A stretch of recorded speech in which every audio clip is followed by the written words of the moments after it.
नमस्कार। आप सभी का स्वागत है। मित्रों, आज माननीय योगी जी की बात करूंगा। इस आध्यात्मिक समागम स्थल प्रयागराज की महत्ता गजब की बढ़ चुकी है। पूरे विश्व के लेवल पर प्रयागराज का नाम हो चुका है। और ऐसा क्यों हुआ है? क्योंकि इस प्रयागराज की इस आध्यात्मिक समागम स्थल में इस ब्रह्मांड का सबसे बड़े आध्यात्मिक मेला महाकुंभ मेले में मेरा भी कैंप का आयोजन था। 2013 के उस महाकुंभ में भी मैं था और 2019 के अर्धकुंभ में भी मैं था। और ये तीसरा कुंभ में अपने आध्यात्मिक समागम स्थल इस प्रयागराज की पावन भूमि से मैंने अपने ज्योतिषी व्याख्यान को 32 दिनों तक के लिए पूर्णता की ओर मैं ले जाते हुए कल हमने समापन किया महाशिवरात्रि के पर्व पर। उत्तर प्रदेश राज्य के ओजस्वी मुख्यमंत्री माननीय योगी जी के संदर्भ में आज मैं आपके सामने क्यों मुखातिब हुआ हूं? जब से इस मानवीय जीवन की श्रृंखला की शुरुआत हुई है, कोई न कोई आध्यात्मिक महापुरुष या राजनीतिक महापुरुष हमेशा यह पाए गए हैं और हमारी कुछ निःशेष कर्म बचे होते हैं। उसी कर्मा को पूर्ण करने के लिए इस मानवीय जीवन में हमारा और आपका पदार्पण होता है। हमारे संस्कार, हमारे प्रारब्ध की रूपरेखा, हमारे भाग्य का पक्ष कैसा है और हमारे माता पिता का बैकग्राउंड कैसा है, हमारे पूर्व जन्म की संकल्पना जैसी होती है, वैसे ही हम जन्मपत्रिका के तहत ग्रहों को सजाकर हम इस मानवीय जीवन में आते हैं। अर्थात स्वधर्म के तहत अपने कर्मा को फिक्स करने आते हैं। जो निःशेष बचे हुए कर्म होते हैं उसे ही पूर्ण करने आते हैं।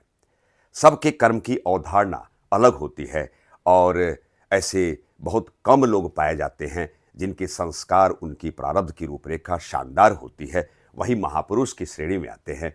और आज वर्तमान मौजूदा काल में माननीय मोदी जी हो या फिर माननीय योगी जी हो, यह राजनीतिक परिदृश्य में ये महापुरुष की श्रेणी में इसलिए आए हुए हैं, उन्होंने ऐसे आदर्शात्मक काम को व्यवहारिक स्तर पर चरितार्थ किया है।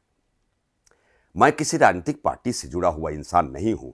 जो जनपत्रिका की बात होती है, अर्थात मैं एक सूक्ष्म टॉपिक 2025 में माननीय योगी जी के साथ क्या होना है और यह क्या करने वाले हैं, डेस्टिनी, प्रारब्ध और उनकी संस्कार के जो बैकग्राउंड की जो रूपरेखा है, उनसे क्या क्या कराने वाली है, इसी पे चर्चा करेंगे।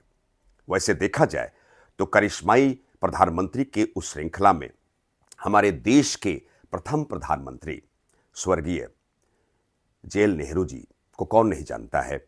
और आज वर्तमान मौजूदा काल में हमारे देश के ओजस्वी प्रधानमंत्री माननीय मोदी जी ने हमारे देश की गरिमामयी साख को गजब तरीके से चार चांद लगाने में कोई कसर नहीं छोड़ी है।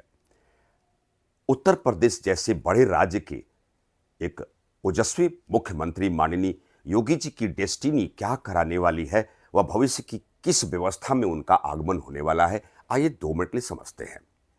सिंह लग्न की जन्मपत्रिका है और किसी भी जन्म कुंडली के तहत 10th हाउस जो शासन तंत्र का भाव है, कर्मा का भाव है, कर्मशीलता को व्यवहारिक स्तर पर बड़े शानदार तरीके से चरितार्थ 10th हाउस का लॉर्ड की क्या पोजीशन है और 10th हाउस का लॉर्ड की महादशा जब मिलती है तो ऐसा व्यक्ति अपने धर्म के तहत अपने कर्मा को पूर्ण करता हुआ नजर आता है।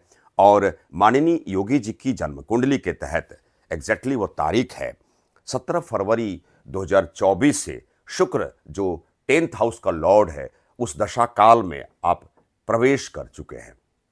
अर्थात शासन तंत्र का स्वामी भी शुक्र अर्थात शुक्राचार्य हैं।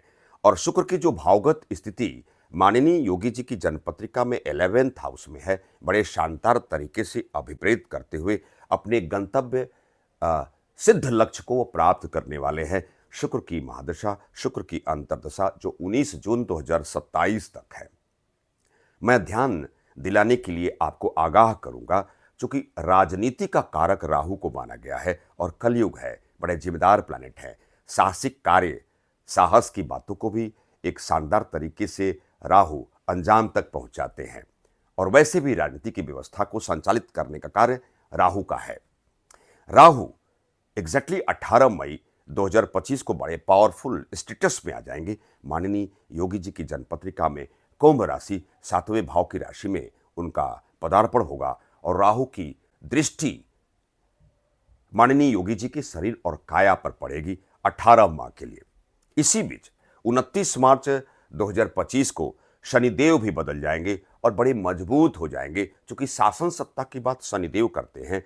और जब शनिदेव गोचरी व्यवस्था में ट्रांजिट फेज में जब अष्टम रहस्य और मृत्यु भाव में विराजमान होते हैं तो बड़े मजबूत होते हैं। और शासन तंत्र 10th हाउस पर शनिदेव की दृष्टि भी रहेगी।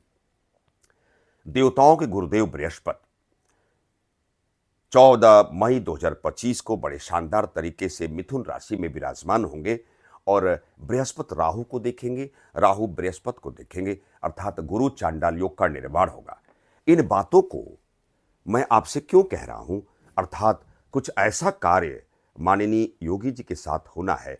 एक राजनीतिक कद की व्यवस्था में चार चांद लगाने का उस सिद्ध काल में आप प्रवेश कर रहे हैं। कुछ बड़ी जिम्मेदारी का निर्वहन करने के लिए एक उत्प्रेरणा वाली शक्ति, इनफोर्स पावर अप्लाई होने वाली है, अर्थात वह समय दूर नहीं है। इसकी शुरुआत 2025 के उस विशिष्ट मुहूर्त तिथि से 29 मार्च, 18 मई और 14 मई यह समय को पार करते हुए जब माननीय योगी जी पहुंचेंगे तो 19 जून 2027 तक इस शुक्र और शुक्र की दशा काल में बहुत कुछ कर चुके रहेंगे।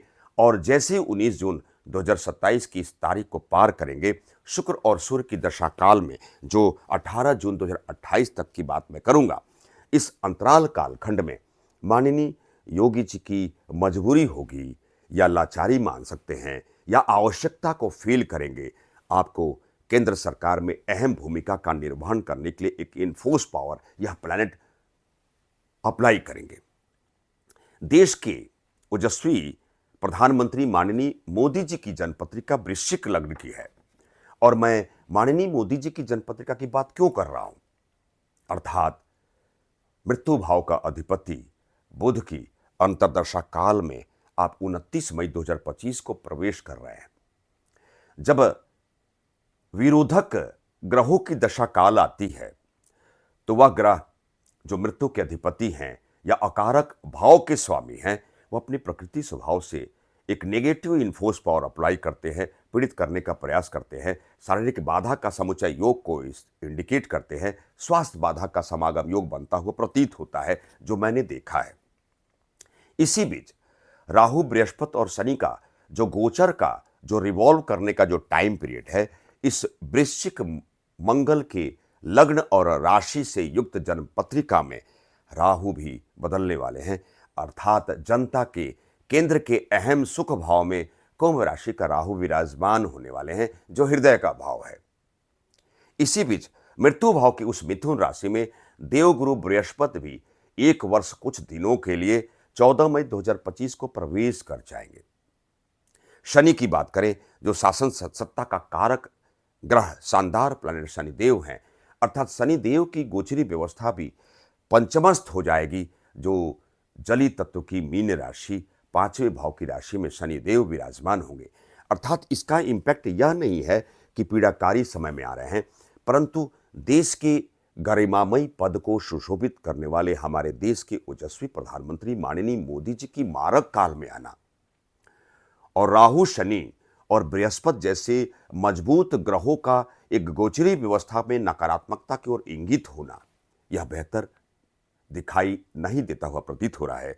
अर्थात 2025 के इस नियत तारीख से 2029 जून 2029 तक का जो क्षमा चाहूँगा जून 2028 तक का जो अंतराल कालखंड है, यह एक एक्सपोनेंट ग्रोथ रेट के तहत माननीय योगी जी को इनफोर्स पावर अप्लाई करता है। अर्थात महापुरुष की भांति उस श्रृंखला, उस कालखंड में अटैच टैग होने के लिए जिम्मेदार दसम जीव का राज्य का अधिपति शुक्र की महादशा काल में आना और राहु, बृहस्पति और शनि का गोचरीय काल एक शानदार तरीके से अभिप्रेरित करने के लिए काफ़ी है। मित्रों, अर्थात इस 2025 का वर्ष एक महत्वपूर्ण वर्ष है। हमारे इस राज्य के ओजस्वी मुख्यमंत्री माननीय योगी जी के उनके हाथों बहुत कुछ कराने के लिए प्लैनेट उन्हें इनफोर्स पावर अप्लाई करेंगे।